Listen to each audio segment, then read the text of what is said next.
Bonsoir à tous. C'est un peu grâce à notre invité de ce soir que se tiennent à Dakar, au Sénégal, les États généraux de l'intelligence économique africaine. Il est le représentant résident du CAVI au Sénégal. Le CAVI, c'est le Centre africain de veille et d'intelligence économique. Lansana Sakho, bonsoir. Bonsoir. Merci d'avoir accepté notre invitation. En tant que délégué du pays hôte de ces États généraux, j'imagine qu'il y a de la fierté d'accueillir ici à Dakar la communauté africaine de l'intelligence africaine. C'est une double fierté. Le Sénégal, c'est d'abord ce qu'on appelle le pays de la Teranga. Et l'autre fierté, c'est que c'est un déclic. Je pense que ces États généraux de l'intelligence économique en Afrique vont constituer un tournant important pour la marche du continent vers l'intégration dans les marchés internationaux. Qu'est-ce qui est le plus difficile quand on est un pays hôte pour accueillir un événement d'un nouveau genre qui ne s'est jamais organisé par le passé sur le continent? Difficile, je ne dirais pas. Je vois plus en général, moi, des opportunités que des difficultés. Je pense qu'on a réussi le pari de l'organisation. Nous avons eu des Africains qui sont venus d'un peu partout. Ça, je pense que c'était la chose la plus importante. Mobiliser toutes les énergies positives du continent qui étaient là. La deuxième chose, je pense, ça va être les conclusions qui vont être pertinentes et qui vont permettre de commencer le travail demain. Je pense que ce que nous avons fait aujourd'hui, c'était juste un petit kick-off. Le plus important, c'est ce qui va se passer après ces États généraux. Quelle sera la feuille de route? Quelle sera la valeur ajoutée que nous allons apporter aux institutions d'abord, mais également aux organisations africaines. Pour ceux qui ne seraient pas des initiés comme vous, évidemment, comment pourriez-vous leur expliquer les enjeux on va dire, de l'africanisation de l'intelligence économique? Je pense d'abord qu'il faut se situer dans un contexte particulier, le contexte de la mondialisation, d'intégration de toutes les économies. Il n'y a plus de frontières aujourd'hui. Et il faut avoir la capacité de faire deux choses. Aller dans les marchés export et pouvoir naturellement défendre ce que nous avons dans ce marché. Quand on fait cette mise en contexte, il y a un élément très important qu'il faut maîtriser, c'est l'information. Et tout ce dont on parle en termes d'intelligence économique tourne autour de la maîtrise de l'information. Maîtriser l'information pour se défendre, maîtriser l'information naturellement pour aller dans les marchés export. Quand vous prenez l'exemple des pays asiatiques comme la Chine, comme les dragons, ce qu'on appelle les nouveaux dragons asiatiques. Ce qu'ils ont fait, c'est très simple. Ils ont pu répliquer dans un temps très court tout le modèle de création de valeur de l'Occident, l'adapter à leur contexte et comprendre un peu quels sont les besoins de ces pays et passer à l'attaque. C'est ça qui explique un peu le développement fulgurant que tous ces pays ont connu en un temps assez court. L'Afrique devrait faire la même chose. On ne peut pas vivre en marge de la société. Nous faisons à peu près 3% du commerce international. Avec une population à croissance exponentielle, je pense que c'est des défis importants que nous pouvons relever, mais les relever seulement en maîtrisant l'information économique pour pouvoir aller à l'attaque des marchés internationaux. Lansana Sakho, vous qui êtes dans le secret des dieux, dites-moi, ce rendez-vous à Dakar, ce n'est pas le fruit du hasard? Non, ce n'est pas le fruit du hasard. Nous travaillons dessus depuis 6 mois. Mais il y a quand même un hasard qu'on n'avait pas calculé.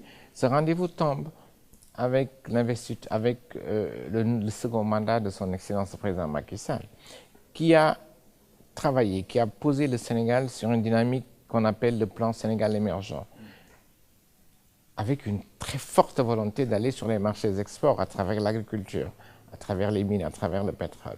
Et je pense que ce que nous avons fait ici, ce que je vais tout à l'heure, ça constitue un déclic. On n'a pas fait que les États généraux, mais en amont, nous avons formé une dizaine de Sénégalais sur les métiers d'intelligence économique qui pourraient apporter réellement de la valeur ajoutée pour accompagner le Sénégal, aussi bien le secteur privé que les institutions.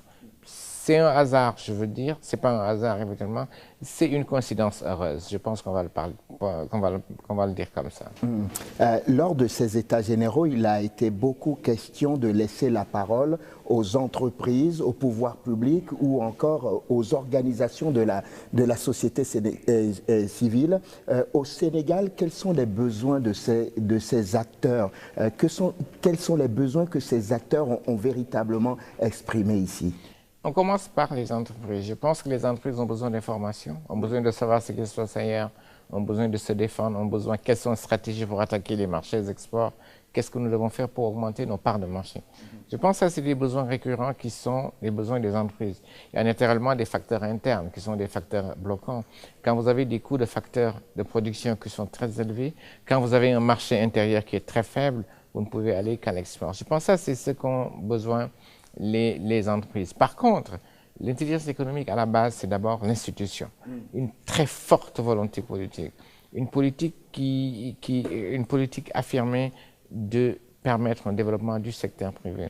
Quand je prends toujours un exemple particulier, malheureusement, l'Afrique n'a pas forcément ses moyens, chez la Chine.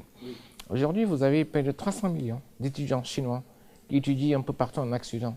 Mais quand ils vont finir, ce qu'ils vont faire, ils vont rester travailler peut-être dans ces pays pendant 2 ans, mais revenir chez eux. Mais le temps qu'ils font ces jeux, ce qu'ils font, c'est de l'intelligence économique. Oui. Quelles sont les pratiques de ces pays? Quelles sont les bonnes méthodes? Quels sont les besoins des populations de ces pays? Oui. Et quelles sont les approches pour attaquer ces pays? Après, ils vont rentrer chez eux, ils vont faire exactement la même chose. À quoi pensez-vous? Vous imaginez que la diaspora africaine disséminée un peu partout sur la surface du globe puisse faire la même chose et revenir sur le continent? Ce serait ça le deal, en fait. Et je pense que la diaspora a une place très importante à jouer à ce niveau. Parce qu'elle sait ce qui se passe ailleurs, elle connaît les besoins. Il faudrait qu'elle revienne travailler avec ceux qui sont sur place pour justement permettre d'attaquer ces marchés. Et je pense que c'est là où la diaspora a un rôle très très important à jouer également. Parmi les objectifs de ces États généraux, il y avait on va dire la nécessité d'une prise de conscience par toutes les parties prenantes de l'importance de l'intelligence économique. La question c'est, est-ce que vous avez le sentiment que les lignes ont bougé? Je pense qu'il faut évaluer un peu. Je ne peux pas me limiter à ce qui était dans la salle pour dire forcément que les lignes bougeaient. Mais je pense qu'en interne, nous avons atteint les objectifs. Nous avons après ce qu'on appelle CAVI Sénégal. Oui. CAVI Sénégal, ça va être un regroupement d'intellectuels sénégalais engagés pour l'intelligence économique qui devront pousser. Ça doit être la même chose en Côte d'Ivoire, ça doit être la même chose au Cameroun, ça doit être la même chose au Burkina, ça va être la même chose partout dans les pays africains. Et je pense que c'est à ce niveau que les lignes vont commencer à bouger. Mais il faut encore aller beaucoup plus loin. Le CAVI a demandé des accords de siège à Accra, à Abuja et à Addis Abeba. C'est déjà un déclic. Je pense avoir le premier accord de siège avec l'Union africaine pourrait constituer un tournant très important de la prise en compte, de la prise en conscience des dirigeants africains par rapport à l'intelligence économique. Tout compte fait, en réalité, on n'a même pas le choix. Le continent ne peut pas continuer à être marginalisé. Il faudrait qu'on bouge les lignes en réalité si nous ne voulons pas continuer à nous marginaliser de plus en plus. Et je pense que c'est à ce niveau que la prise de conscience est assez importante. Je sais que vous militez pour que les entreprises africaines intègrent dans leur démarche les outils et actions de l'intelligence économique. À quoi pensez-vous, par exemple, concrètement? Je pense qu'il y a même certaines entreprises qui le font, mais je pense que c'est un niveau interne. Il faut développer en interne dans les entreprises des compétences internes qui soient capables de développer des outils d'intelligence économique. Allez voir ce qui se passe ailleurs. Je vous donne un exemple très précis. Sur le Sénégal, l'industrie de la volaille a été protégée pendant 20 ans. Situation de monopole, de confort, mais création de plus d'une centaine de milliers d'emplois. Est-ce que cette industrie est capable de faire face à une attaque qui viendrait de l'extérieur? Pas forcément, simplement parce qu'en interne, on n'a pas pensé, on n'a pas jugé nécessaire de développer des stratégies d'intelligence économique pour pouvoir consolider le marché, mais surtout aller voir ce qui se fait ailleurs. Et je pense que c'est pour ça qu'au niveau de toutes les entreprises, aussi bien celles qui sont tournées à l'export que celles qui sont restées, il est indispensable de développer des outils d'intelligence économique, de recruter des personnes dédiées.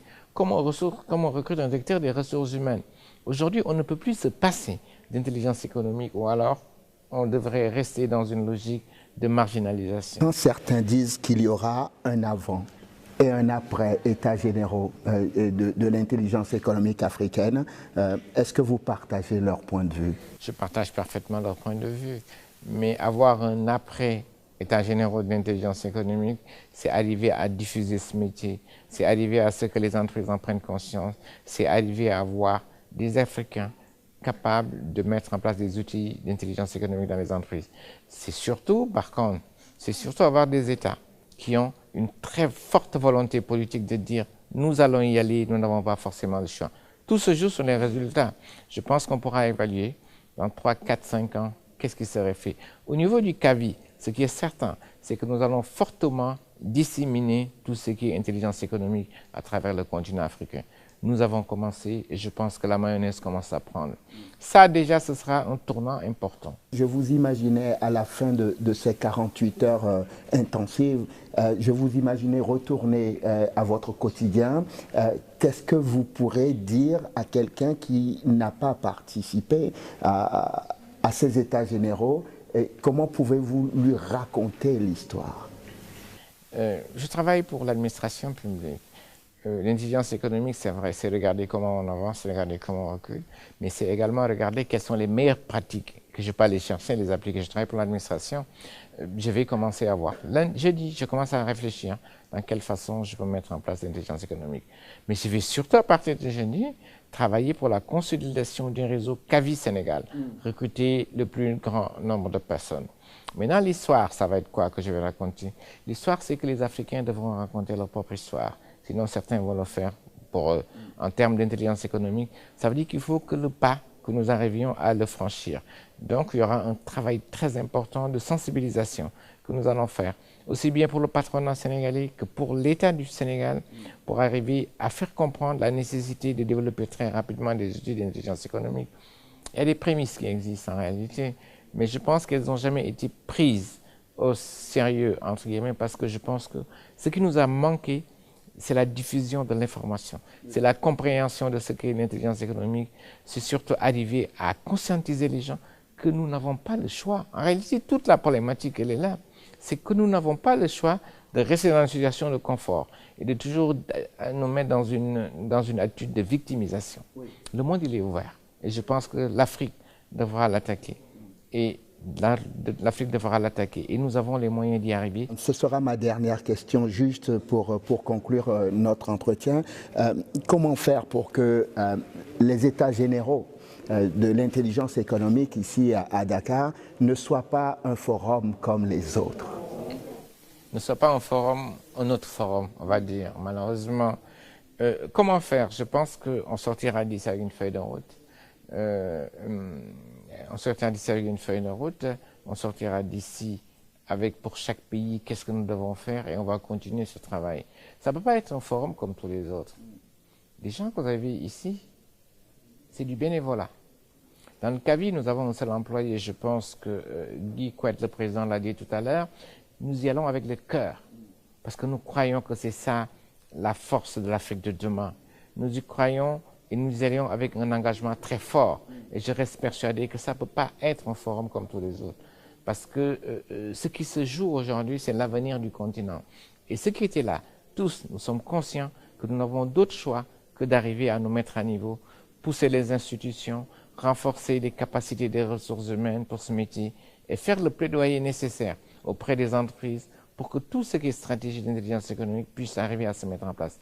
Ça ne sera pas du jour au lendemain. C'est un travail de longue haleine. Mais nous le comprenons comme ça et nous allons arriver à le faire. Lansana Sakho, merci. Je rappelle que vous êtes représentant résident du Centre africain de veille et d'intelligence économique au Sénégal. Vous êtes aussi directeur général de l'Office national de l'assainissement du Sénégal. Merci infiniment d'être venu dans l'entretien du jour. C'est moi qui vous remercie. Merci à vous de nous avoir suivis. Je vous souhaite de passer une excellente suite de programmes, évidemment sur Télésud. On se retrouve demain pour un nouveau numéro de l'entretien du jour. D'ici là, portez-vous bien. À demain.